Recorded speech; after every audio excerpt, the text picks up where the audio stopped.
C'était donc un délaissement volontaire. C'était donc un abandon volontaire de la part du messager, alayhi salatu wassalam, un abandon qui constituait une portion de sa tradition et de ses enseignements. Qui constituait une portion de sa tradition et de ses enseignements. Cette dernière catégorie, donc, de talisman, mérite, selon l'application de cette règle, l'appellation de bid'a. Parce que nous l'avons vu, le besoin s'en faisait sentir, les malades existaient. Rien n'empêchait le prophète alayhi salatu wassalam de demander à ses scribes d'inscrire, quel que soit le support, d'inscrire quelque chose, et il ne l'a pas fait. Et nous disons même, cette catégorie peut aussi être nommée association mineure, shirkun asghar. Pourquoi? Parce que certains ont défini al-shirkul asghar, l'association mineure, comme étant toute voie qui conduit à la grande association. Toute voie qui pourrait nous conduire à la grande association mérite l'appellation d'association mineure. Et c'est bien le cas ici, l'individu finit par s'attacher à cet objet en dehors d'Allah subhanahu wa ta'ala. وَمَنْ تَعَلَّقَ شَيْئًا وُكِّلَ إِلَيْهِ. Et le prophète alayhi salatu wassalam disait, celui qui attache une chose y est confié, c'est-à-dire Allah l'abandonne à cette chose. Ça indique clairement que le port du talisman constitue une voie qui mène à l'associationnisme, à attacher son cœur à autre chose qu'Allah subhanahu wa ta'ala. Et quelle plus belle parole que celle du cheikh As-Sa'di, qu'Allah lui soit clément, qui définissait le talisman comme étant des objets que l'on attache au corps et auxquels s'attachent les cœurs.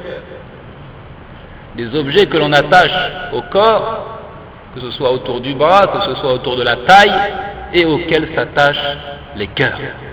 Et c'est ça le drame.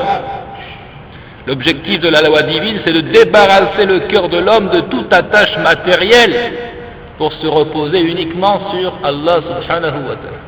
وإن كان الخلاف في تعلق ما فيه قرآن سائغ في ومعروف عند السلف إلا أن السنة لا تدل عليه وقد أنكر هذا الرأي فقهاء الصحابة وعلى رأسهم ابن مسعود رضي الله عنه وتلاميذه.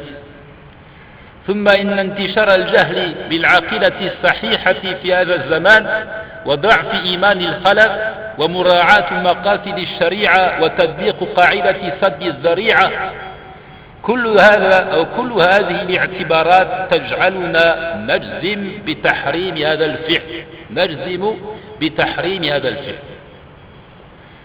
Nous ne sommes pas sans ignorer que la divergence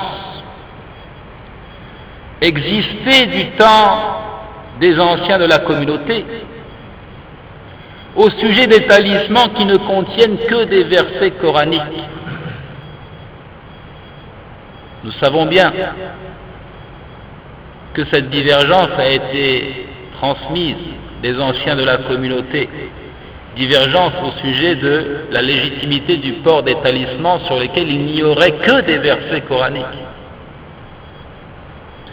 Toutefois, rien n'indique son bien fondé dans les textes révélés. Rien n'indique son bien fondé dans les textes du Coran et de la tradition authentique. Et l'argument ne réside que dans le Coran et la tradition du prophète alayhi salatu wassalam. Ma dalilu illa ma qala Allah wa qala Rasul.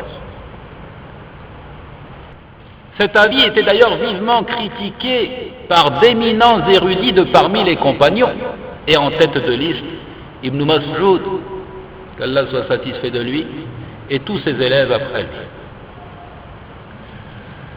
De plus, l'expansion de l'ignorance profonde au sujet du dogme du monothéisme pur à notre époque, et aussi le constat de la faiblesse de la foi qui caractérise les derniers de cette communauté, et aussi la considération des objectifs de la loi révélée, et enfin l'application de la règle dite de l'obstruction des voies conduisant au mal, Tout cela doit conduire l'homme pieux à la déclaration franche de l'interdiction du port des talismans, même s'il ne renferme que des versets coraniques. Je reprends, il y a plusieurs éléments ici. L'expansion de l'ignorance au sujet du dogme du monothéisme pur à notre époque, premièrement. La faiblesse de la foi qui caractérise les derniers de cette communauté, deuxièmement. La considération des objectifs de la loi révélée, troisièmement. Et enfin, l'application de la règle dite de l'obstruction des voies du mal, saddu zari'a, quatrièmement. Tout cela devrait conduire tout homme pieux à la déclaration franche de l'interdiction du port des talismans, même s'il ne renferme que des versets coraniques. قالت اللجنة الدائمة للإفتاء تعليق التمائم على الإنسان أو غيره من القرآن محرم في أصح قولي العلماء، محرم في أصح قولي العلماء، وإن كان من غيره فهو أشد تحريمه. وتختلف مراتب الحكم فيه باختلاف قصد صاحبه، فقد يكون شركا أكبر إذا اعتقد أن لها تأثيرا دون الله تعالى، وقد يكون شركا أصغر، وقد يكون بدعة ومعصية دون ذلك. وعلى كل حال لا يجوز الفعل ولا ينبغي الاهتمام بمن يفعله أو يعلقه. وبالله التوفيق وصلى الله وسلم على نبينا محمد وعلى آله وسلم. Donc le Conseil permanent pour la prononciation d'avis juridiques du Royaume d'Arabie Saoudite a déclaré dans sa fatwa enregistrée sous le numéro 2270, après avoir été questionné donc sur le jugement propre au talisman, le port des amulettes dans lesquelles sont inscrits des versets coraniques, qu'ils soient attachés sur l'homme ou sur toute autre chose, est interdit selon le plus sûr des deux avis émis par les érudits. Le port des amulettes dans lesquels sont inscrits des versets coraniques, soyez attentifs, des versets coraniques exclusivement. Ça c'est interdit selon l'avis le plus sûr des deux avis émis par les érudits. Et si les amulettes sont formées d'autre chose que le Coran, alors l'interdiction est plus accentuée encore. C'est plus interdit encore. La sentence à ce sujet varie en fonction des motivations de celui qui porte le talisman. Qu'est-ce qui l'a poussé, qu'est-ce qui l'a motivé? Il peut s'agir d'un acte d'association majeur s'il a pour conviction que ces talismans ont une influence en dehors d'Allah. Il peut s'agir d'une association mineure, il peut s'agir d'une hérésie ou d'une désobéissance. Dans tous les cas, il n'est pas licite d'agir de la sorte, ça c'est la conclusion. Dans tous les cas, il n'est pas licite d'agir de la sorte. Il ne convient pas de suivre ceux qui le pratiquent et qui les accrochent. Et d'Allah provient la réussite, et prière et salutations d'Allah sur Mohammed, sa famille et ses compagnons. Fin de citation. La règle disait le port des talismans est soit une association majeure, soit une association mineure, soit une hérésie.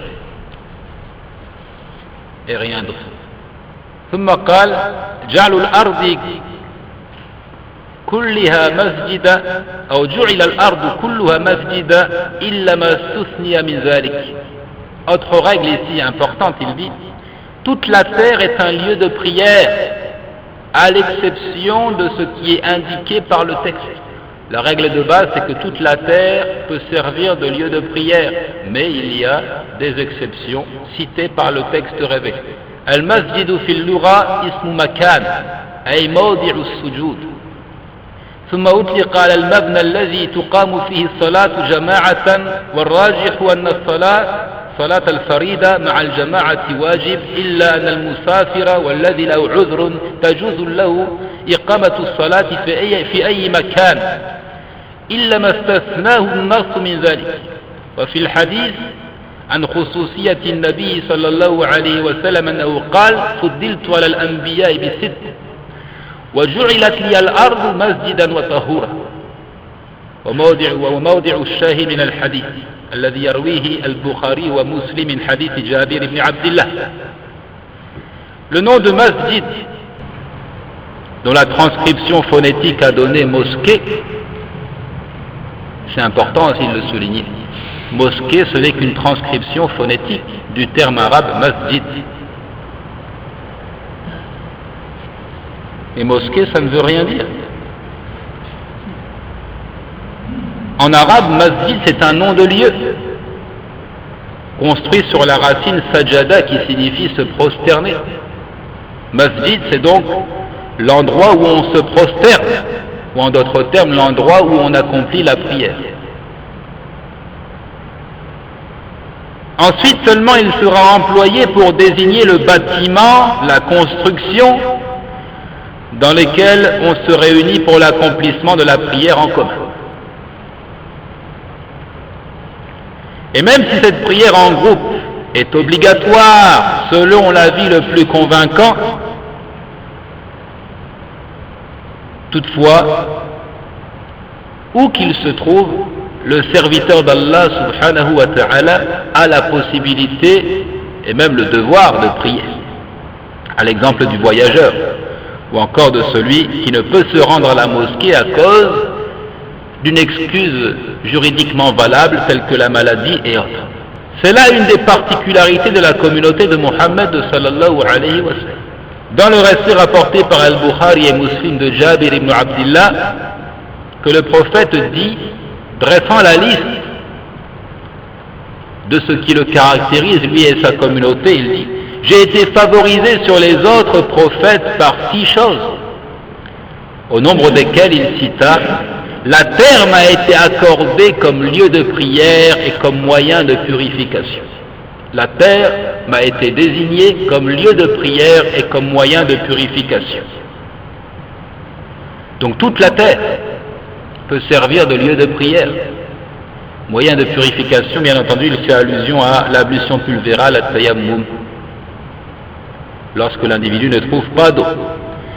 Toute la terre peut donc servir de lieu de prière. La loi n'a fait exception que de quelques emplacements, et plus exactement 3 emplacements. Al-amakin allati la tajuzu fiha as-salah. Citons donc les endroits dans lesquels on n'a pas le droit d'accomplir la prière. Il dit: awalan mabarikul ibil ma'atinuha, وهي المواضع التي تقف فيها الإبل عن ورودها الماء وتبرك، والتي تأوي إليها وتبيت فيها. وعن جابر بن سمرة أن رجلا سأل النبي صلى الله عليه وسلم: أصلي في مرابض الغنم؟ قال: نعم. قال: أصلي في مبارك الإبل؟ قال: لا. فيما روى مسلم. وأقرب ما يقال في علة النهي قوله صلى الله عليه وسلم: لا تصلوا في مبارك الإبل فإنها من الشياطين. والحديث صحيح، رواه أبو داود وابن ماجه وأحمد. فلا يبعد ولا يستبعد أن تصحبها الشياطين وتكون مباركها مأوى للشياطين، فمنعت الصلاة فيها لأجل ذلك، كما امتنع عليه الصلاة والسلام من الصلاة في المكان الذي غفلوا فيه عن صلاة الصبح، وعلل ذلك بقول: ذلك مكان حضرنا فيه الشيطان.